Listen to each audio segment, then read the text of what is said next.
خیر آپ سب کو.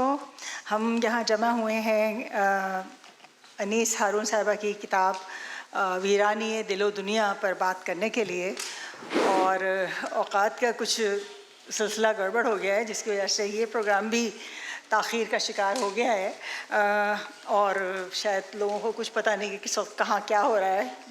اس کی وجہ یہی ہے کہ تاخیر ہوئی ہے. اب انیس ہارون صاحبہ کا میں کیا تعارف کروں؟ میرا خیال ہے پورا شہر ان کو بہت اچھی طرح جانتا ہے. ان کا ایکٹیویزم، ان کی تحریریں، ان کا بولنا، وہ ہمارے معاشرے میں ایک جرأت کی علامت ہے، ایک سمبل ہے مزاحمت کی. ضیاء الحق کے زمانے میں انہوں نے جو مزاحمت کی، انہوں نے جو کتابیں لکھی ہیں وہ بھی لاجواب ہیں. ایک انہوں نے اپنی سوانح عمری لکھی، کب مہکے گی فصل گل.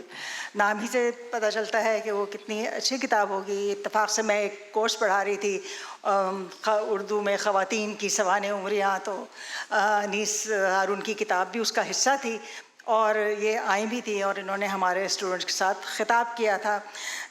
تو اس میں یہ ان کا انداز بہت ہی دلچسپ ہے، کیونکہ وہ دنیا کو اور اپنی ذات کو اور اپنے خاندان کو سب کو ساتھ لے کر چلتی ہیں. اور یہ کتاب جو ہے یہ ایک ڈائری ہے، کووڈ ڈائری ہے.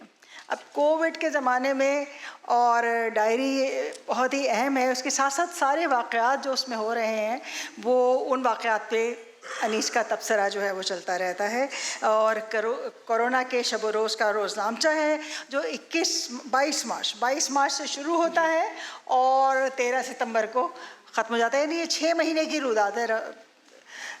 میرا خیال ہے ایک اور اس کی ڈائری کا سیکنڈ پارٹ بھی یقیناً آئے گا، کیونکہ کافی کرونا تو بہت دیر تک چلتا رہا تھا. ہاں، ہم تیار رہیں گے اس کے لیے اور بڑی خوشی سے اس کو ویلکم کریں گے. ہمارے ساتھ موجود ہیں سارے جہان کی ہمارے لیڈر جو ہیں، اور کیا کہوں، ذکیہ آپا اور فاطمہ حسن اور عظمیٰ جو کراچی یونیورسٹی میں پڑھاتی ہیں، اور فاطمہ کے کسی تعارف کی ضرورت نہیں، وقت بھی نہیں ہے تعارف کا، تو میں اس لیے کسی کو تعارف نہیں کراتی. اور شروع آپ سے کریں فاطمہ، آپ اس کتاب پر گفتگو کیجیے. چلیں، میں آپ سب لوگوں کی موجودگی اور ہم سب بنیادی طور پہ انیس کے دوست ہیں، اور یہ کھلا ہوا آواز آ رہی ہے آپ لوگوں کو؟ جو بھی یہاں موجود ہیں اور جو وہاں بھی موجود ہیں سب انیس ہارون کو جانتے ہیں، اور ہم آگاہ ہیں کہ یہ وہ ہیں جن کا جو زبان سے بھی اور قلم سے بھی دونوں سے کام لیتی رہی ہیں، اور باقی عملی زندگی میں تو پہلے انیس ہارون ڈیبیٹر تھیں، اور پھر انہوں نے لکھنا بھی ساتھ ساتھ شروع کیا، اور انہوں نے اپنی سوانح عمری لکھی، ایک شعری مجموعہ بھی آیا، اور اب یہ کتاب ویرانی دل و دنیا کورونا کے شب و روز کا روزنامچہ ہے. تو کل ہی مجھے یہ کتاب ملی ہے، اور جو اتنے کم وقت میں جو کچھ میں پڑھ سکی ہوں اس کا کچھ پوائنٹس میں نے اس میں لکھ لیے ہیں، اور وہ بالکل تعارفی ہیں، کیونکہ کسی کتاب کو کسی تحریر کو تہ در تہ پڑھنے کی عادت ان لوگوں کو ہوتی ہے جو محقق اور نقاد ہوتے ہیں، لیکن وہ اس پر وقت لیتے ہیں. اور اگر کسی کتاب کو آپ صرف تفریح کے لیے پڑھنا چاہتے ہیں تو وہ بھی ایک روانی سے پڑھ لیتے ہیں. تو اس کتاب میں دونوں باتیں ہیں، کیونکہ کچھ اس میں ان کا انداز بہت دلچسپ ہے، اور کچھ واقعات ایسے ہیں جو بہت دلچسپ ہیں. پھر یہ کتاب تاریخ کو کور کرتی ہے، اور وہ تاریخ ہے جو ہم سب کی زندگی میں ایک نشان چھوڑ گئی ہیں یہ تاریخیں. تو یہ کتاب جیسا کہ اس میں لکھا ہی ہوا ہے کہ یہ ڈائری ہے، اور مجھے تو یہ لگا کہ یہ کتاب پیش لفظ سے ہی شروع ہو گئی. ڈائری سے پہلے جو انہوں نے پیش لفظ لکھا ہے وہ خود اپنی جگہ اتنا اہم ہے اور اتنا اہم ڈاکومنٹ ہے کہ کتاب کی ڈائری کے جو پہلے صفحے پر ہم آنے سے پہلے جو 22 مارچ سے شروع ہوتی ہے، پیش لفظ میں ہی ہمیں بہت کچھ معلوم ہوتا ہے. مثلاً ہماری ملاقات یہ کرواتی ہیں ہمیں بلقیس دادی سے، اور بلقیس دادی جو NRC کے خلاف جو انڈیا کا ایک کالا قانون آیا تھا وہاں کے مسلم ریزیڈنٹس کے لیے، اس کے خلاف وہ احتجاج کر رہی تھیں، اور شاہین باغ میں اپنی دو بہت عمر رسیدہ سہیلیوں کے ساتھ انہوں نے بہت بڑا معرکہ لڑا تھا، اور جسے حکومت روک نہیں سکی تھی، ساری طاقتوں کے باوجود وہ نہیں روک سکے تھے، لیکن کووڈ کو بہانہ بنا کر ان کے اس تحریک کو بھی کووڈ کا ایک استعمال یہ کیا تھا گیا تھا، اس کو بڑی خوبصورتی سے انہوں نے، اور اس سے یہیں پہ اندازہ ہو جاتا ہے کہ یہ ڈائری صرف ان کی ذاتی تجربوں کی نہیں ہوگی، بلکہ یہ ذاتی زندگی کے تجربوں اور مشاہدوں کی نہیں ہوگی، بلکہ اس میں عالمی حالات بھی آ جائیں گے، اور واقعی انہوں نے اسی باب میں ساری دنیا میں جو اس وقت کووڈ پھیل رہا تھا اور جو اس کے اثرات پڑ رہے تھے، اور پاکستان آ رہا تھا، پاکستان میں اس کے اثرات آ رہے تھے، اس کو انہوں نے لکھ دیا ہے۔ پھر یہ ڈائری شروع ہوتی ہے 22 مارچ 2020 سے، اور اس کا اختتام ہوتا ہے 13 ستمبر 2020 کو، اور یہ 7-8 مہینے کی جو ڈائری ہے اس میں انہوں نے بہت کچھ سمیٹا ہے، یعنی لمحے لمحے میں ایک حساس اور ایک ذہین اور ایک باشعور خاتون کس سوچ اور فکر سے گزر رہی ہیں، وہ ان کے اوراق پہ پڑھی جا سکتی ہے، اور پھر جو کچھ یہاں پہ ہو رہا تھا، کس طرح وزیر اعلیٰ سندھ نے اس کا نوٹس لیا اور کس طرح لاک ڈاؤن کو نافذ کیا گیا، وہ سب کچھ اس میں بیان ہے۔ اور یہ ایسی کتابیں جو ہوتی ہیں، میں ہمیشہ کہتی ہوں کہ ایسی کتابیں جو ایک ادبی مقام بھی رکھتی ہیں، وہ سند ہوتی ہیں تاریخ پر، تو جو بھی تاریخ کووڈ کی لکھی جائے گی اس میں یہ ڈائری ایک سند کا کام انجام دے گی۔ اور اس کی ایک اور اس میں جو بات بہت قابل جو اثر انگیز ہے وہ یہ ہے کہ اپنے رفتگاں کو یاد کرنا۔ انہوں نے ڈائری کا انتصاب بھی سلیم آسمی کے نام کیا ہے، اور اختتام بھی ان کے ڈیتھ پر کیا گیا ہے جو کووڈ کا شکار ہوئے تھے۔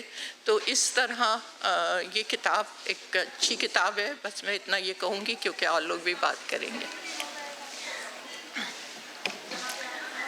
میں درخواست کروں گی عظمیٰ سے، عظمیٰ فرمان فتح پوری جو اردو کے بہت بڑے استاد تھے، ان کی صاحبزادی ہیں اور خود بھی اردو میں کام کر رہی ہیں، چیئرپرسن ہے اردو ڈپارٹمنٹ کے۔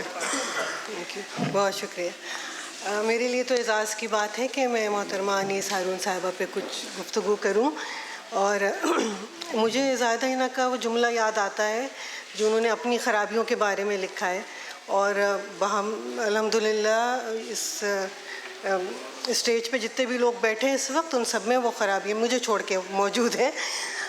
تو پہلی خرابی تو یہ ہے کہ عورت ہیں، دوسری خرابی یہ کہ لکھتی بھی ہیں، سوچتی ہیں، اور تیسری یہ کہ اس پہ اختلاف بھی کرنے کا حوصلہ رکھتی ہیں۔ تو ان کی کل ہی مجھے بھی کل ہی ملی ان کی کتاب، اور بڑے شوق سے میں نے اس کو کل ایک سرسری طور پہ تو پڑھ ڈالا۔ تو جو ایک دو چیزیں، بہت سی چیزیں فاطمہ آپا نے یہاں بیان کر دی ہیں۔ ایک آدھ چیز جو میرے ذہن میں ہے وہ یہ کہ جو کووڈ میں جو بھی ادب لکھا گیا، کرونائی ادب اس کو ہم کہتے ہیں، عالمی سطح پہ پوری دنیا میں لکھا گیا، اور اس میں کچھ مشترکہ خصوصیات ہیں، وہ ان کے ہاں بھی ہیں۔ تنہائی کا احساس ہے، ایک جبری تنہائی، اکتاہٹ کا احساس بھی ہے، اپنی زندگی میں معنویت تلاش کرنے کی کوشش بھی ہے۔ لیکن اس دوران بہت لوگوں سے میں نے یہ سنا کہ کووڈ کی تنہائی نے، جب ہم نے اپنے آپ سے ملاقات کی تو ہمارا پیراڈائم ہی شفٹ ہو گیا۔ تو مجھے ایک تھوڑا سا تجسس یہ تھا کہ کیا انیس ہارون کیا بھی کوئی پیراڈائم شفٹ ہوا، تو شاید ان کو کوئی بابا مل گیا ہو جس نے ان کو کسی نئے راستے پہ لگایا ہو۔ لیکن مجھے اندازہ ہوا کہ ان کا پیراڈائم، ان کا جو تصور زندگی ہے وہ تو اور مضبوط ہو گیا، اور اس کی شاید وجہ یہ تھی کہ جو آوازیں صرف ان کو یا ان کے جیسے کچھ لوگوں کو سنائی دیتی تھیں، وہ پوری دنیا کہہ رہی تھی، وہ پوری دنیا کو سنائی دے رہی تھی کہ آئیے ایک انسانی لیول پہ آئیے، ایک مساوات کے لیول پہ آئیے، come to a human level. تو اس نے ان کے نظریات کو ایک نئی طرح کی مضبوطی دی میرے خیال سے. اور دوسری چیز یہ ہے کہ جو پیش لفظ کا یہاں پہ ذکر ہوا، اس میں انہوں نے ایک پازیٹیو چیز بھی دیکھی ہے اس کووڈ میں، اور وہ یہ کہ جب حضرت انسان کو بند کر دیا گیا تعلیم میں، تو اس وقت نیچر اور فطرت کیسی پھلی پھولی اور اس نے کیسے قدم جمائے. تو وہ ایک پازیٹیو اینگل بھی، یعنی کہیں پہ یہ پیسمسٹ نہیں ہوتی ہیں، کہیں پہ مایوسی نظر نہیں آتی ان کی باتوں میں، ایک ہمیشہ مثبت پہلو نظر آتا ہے. تو یہ ایک دو چیزیں میرے خیال سے میرے ذہن میں تھیں جو اس میں، اور بھی لوگ موجود ہیں تو میرے خیال سے اب آگے وہ گفتگو. اور اب میں دعوت دوں گی ذکیہ سرور صاحبہ کو، اسپیلٹ کی فاؤنڈر ذکیہ سرور، جنہوں نے پاکستان میں انگریزی تعلیم کو بدل ڈالا بالکل. تو پلیز استادوں کی استاد، ہماری استاد. میں کچھ تو کووڈ کے حوالے سے کچھ انسان جو ہم لوگ جس طرح کے ہیں اور جو ہم کرتے ہیں اس کے بارے میں کہوں گے کہ ہمارے لیے ایک بڑی بات تھی کہ ہم کہتے تھے کہ I am the monarch of all I survey, ٹھیک ہے نا، اور ہم اپنے آپ کو اشرف المخلوقات کہہ کے، اور یہ کہ ہمارے ہاتھ میں سب کچھ ہے اور ہم سب مطلب اگلے سال فلانی تاریخ کو ہم فلانا کام کر رہے ہوں گے. اب جو حالات ہیں اس میں آپ کل کے لیے یا آج کے لیے بھی کچھ نہیں کہہ سکتے. تو یہ ایک طرح کی انسرٹنٹی جو اب ہم میں تذبذب کا عالم ہے کہ ہم یہ کر پائیں گے کہ نہیں کر پائیں گے، یہ ایک بالکل نئی سی بات ہے ہم سب لوگوں کے لیے، جو کہ ہمیشہ ایک ڈھرے سے چل کے کام کرنے کے لیے کہ عادی رہے ہیں. تو اس کے لیے مجھے سرور بارابنکی کا ایک شعر یاد آتا ہے کہ ہم اپنے دور میں کس باغ پن سے زندہ ہیں، اسے ہم اہل محبت کا حوصلہ کہیے. تو یہ حوصلہ اور ریزیلینس جو ہے نا، وہ ایک جیسے تم نے بھی بات کی تھی کہ ہیومن نیچر ہمارا ہے.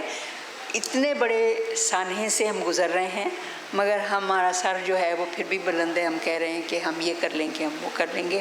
اور انیس نے اس کا اس طرح سے اپنا حوصلہ دکھایا کہ جیسے انہوں نے اپنے پیش لفظ واقعی بہت مزے کا ہے اور بہت ساری باتیں اس میں پتہ چلتی.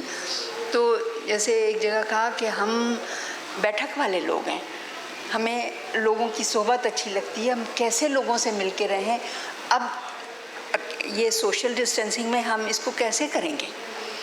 تو اس کے نتیجے میں، اس کے جواب میں انہوں نے یہ ایک تحریر لکھنی شروع کی جو کہ ان کے حوصلے پر تھی کہ ہم ریجیکٹ نہیں ہو رہے، نہیں ہمیں سوشل ڈسٹینسنگ کرنی ہے تو ٹھیک ہے، ہم دل کی بات ایک اور سہیلی سے کر لیتے ہیں.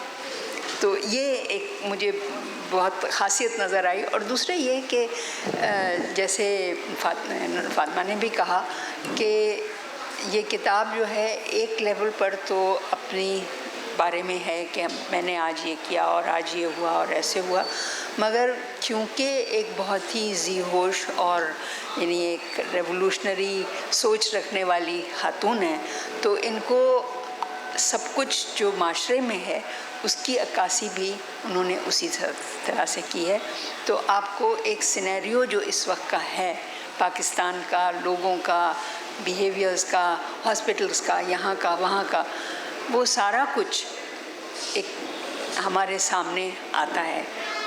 ایک میں نے پڑھا تھا جس میں انہوں نے کہا کہ آغا خان ہاسپٹل گئے اور وہاں پر ایک ایسا لگا جیسے یہ شبہ کی نظر سے اب سب کو دیکھا جاتا ہے کہ یہ کووڈ کا کیریئر تو نہیں ہے. اور پھر وہاں پہ وہ ایک بوڑھی خاتون تھیں جنہوں نے الٹی بھی کر دی. تو سارے لوگ جو تھے بہت ہی زیادہ اپسیٹ ہوئے کہ یہ تو بہت ہی زیادہ ایکسپوجر ایک طرح کا ہو گیا. اور ایسا لگا جیسے اس نے بڑے مزے سے کہا کہ یہ کووڈ کا ایک طرح کا ہوا ہے جو ہاؤ کر کے ہمیں پکڑنے لگتا ہے. تو بڑا ساتھ میں ایک پرسنل لیول پر جو ان کے طریقے ہیں بیہیویئر کے، ریاکشن کے، وہ سارے کچھ اس میں نظر آتے ہیں. اور